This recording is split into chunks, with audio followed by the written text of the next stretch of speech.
Por julio del 2010 ella salía del banco, había retirado un dinero, fue perseguida por lo que hoy llamamos los motochorros, estaba embarazada de 9 meses, le quitaron la plata sin ningún problema y cuando le quitaron la plata sin ningún problema, le tiraron a matar.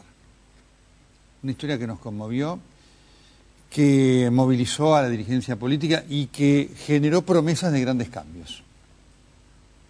¿Qué tal, Carolina? ¿Cómo estás? Bien, acá.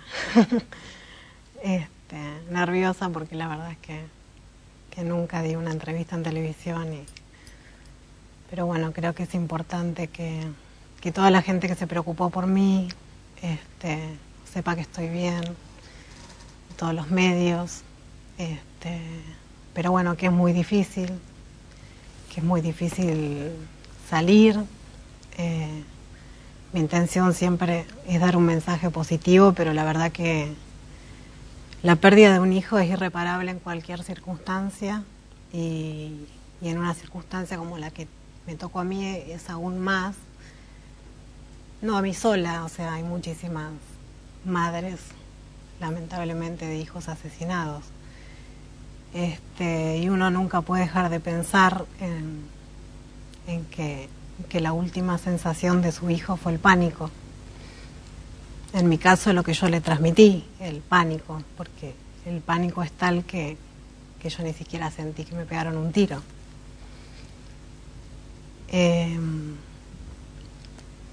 Pero bueno, la verdad es que nunca le encontré una explicación al tiro. Esa es la verdad, no se la voy a encontrar. Ellos tenían mi dinero, yo no me podía prácticamente mover. Cualquier embarazada de 9 meses sabe, la movilidad es muy poca. Y el odio con el que me trataron, no solamente me pegaron un tiro, me pegaron en la cabeza, me tiraron al piso, me golpearon y me pegaron un tiro para matarme, o sea, no me pegaron un tiro a la pierna o porque yo trataba de correr, o sea, yo ya estaba... ni siquiera podía ver bien, tenía todo el ojo ensangrentado. Y bueno, la verdad es que pensar que gente como esta camina a la calle con nosotros permanentemente, porque mi caso, bueno, tal vez fue muy atroz, muy mediático, pero la gente muere a diario, asesinada. No sé, podemos pensar muchas cosas, podemos discutir muchas cosas.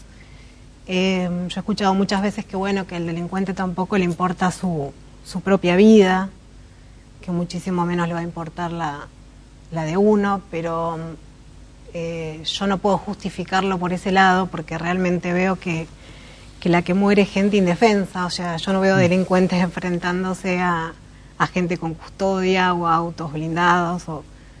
Yo veo gente disparándole o sea, veo una cobardía en el delito y una violencia que ha crecido terriblemente.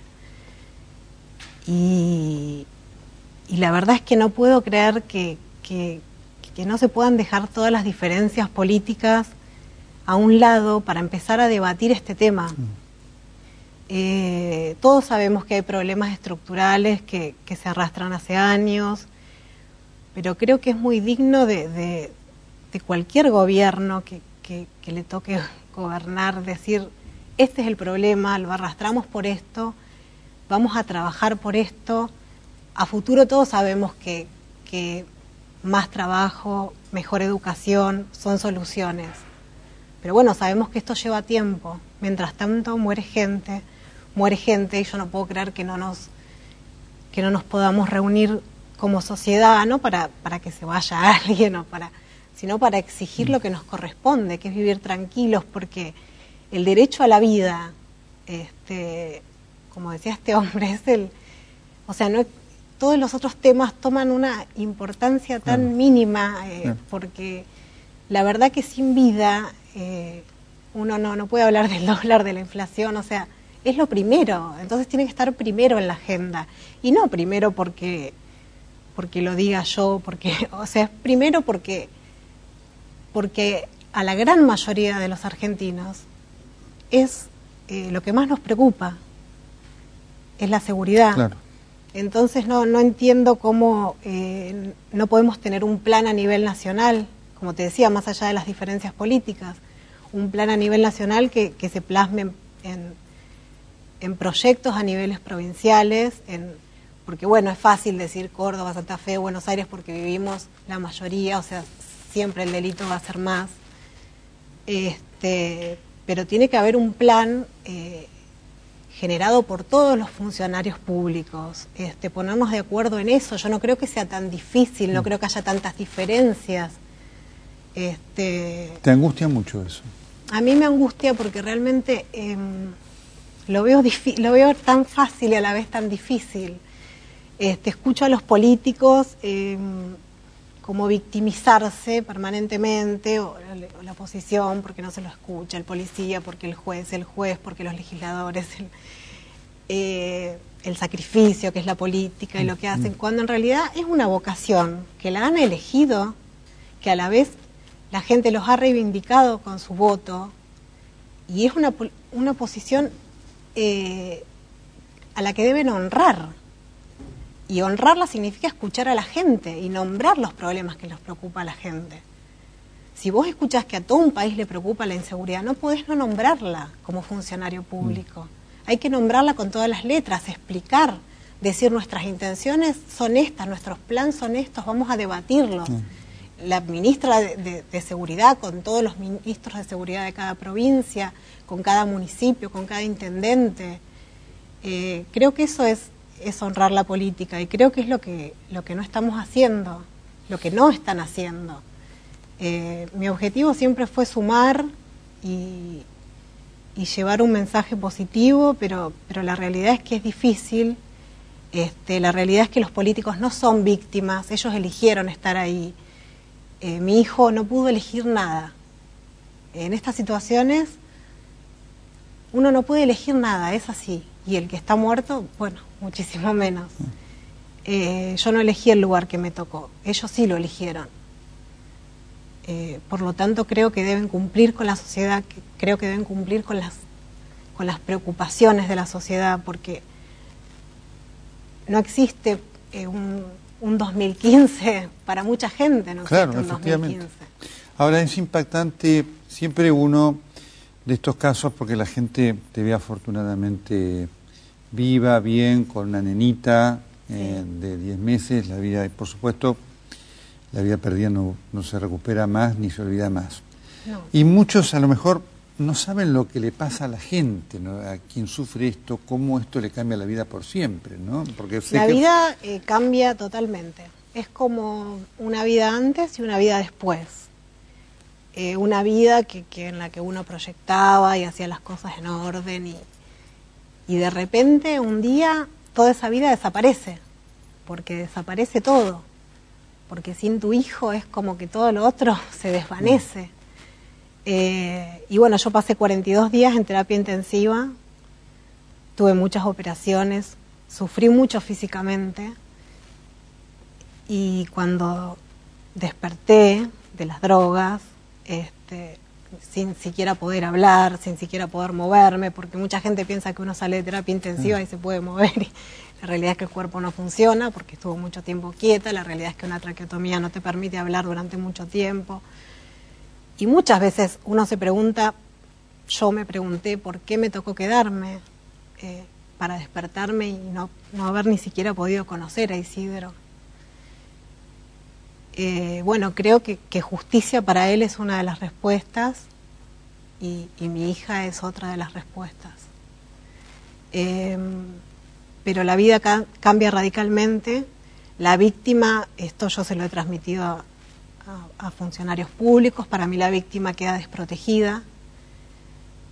Creo que tienen más derechos los delincuentes, en el sentido de que tienen abogados, de que tienen un techo, de que tienen comida, como he dicho.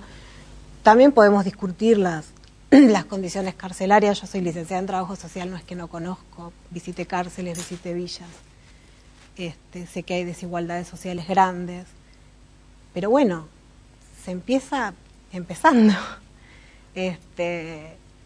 las cárceles, bueno, el otro día vi un programa como un ejemplo del deporte, lo bien que hacía. Bueno, no es un ejemplo, o sea, funciona, tomémoslo para todas las cárceles, ¿no?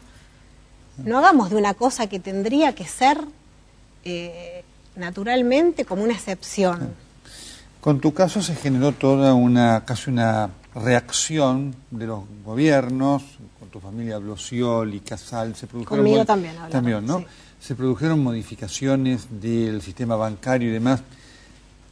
Te quiero preguntar, ¿cuál es tu impresión? Si vos pensás que esto realmente funciona como la legislación lo marca, si ha servido, si no ha servido. Primero, si a mí la ley de salideras bancarias me pareció algo... yo he hablado con diputados que ya habían presentado el proyecto, debatirla una vez muerto Isidro, o sea, como que siempre necesitamos un caso tan atroz para debatir algo, me parece terrible. Y bueno, yo he investigado mucho del tema, obviamente, porque es lo que me pasó a mí y porque bueno, la gente ve una mampara en el banco y se acuerda de Isidro, pero la realidad es que la ley que fue criticada por básica, hoy todavía no se cumple y las salideras no son cero. No se cumple. Nosotros nos hemos reunido con Matías, con mi esposo, con gente de seguridad de los bancos, con el Banco Central. La realidad es que hay muchas trabas, que hay explicaciones poco claras, que a través de la mampara uno puede ver al otro tranquilamente, sí. Cosa que supuestamente no era, que era lo más básico. Después los bloqueadores, bueno, hay muchísima discusión en base a eso, blindaje, es como que bueno, hay pocas empresas que lo hacen, pero bueno, la mampara, que era algo básico, es así, la mampara de costado, o sea, uno puede tranquilamente ver al otro, saludarlo y charlar, que ese era el objetivo. Y bueno, a mí la verdad me parece injusto debatir leyes después de una cosa así, o sea, yo creo que hoy deberíamos estar debatiendo sobre la violencia, sobre cómo combatirla, sobre cómo liberar la gente, o sea, cómo se libera un delincuente. Yo creo que en Argentina hay muchos profesionales preparados de la psicología, del trabajo social, para evaluar si una persona está preparada para reinsertarse en la sociedad. Creo que deberían haber más planes también para eso, para las cárceles, o sea, una persona que sale 5 veces porque le dieron salidas transitorias, no vuelve más, vuelve a delinquir. La gente que me hizo esto a mí eran todas personas con antecedentes. Sí. O sea, todo eso me parece como que hay otras medidas que yo escucho, por ejemplo, lo del dólar. Bueno, de un día para el otro desaparece el dólar y se hace. Lo otro no. ¿Y esto qué?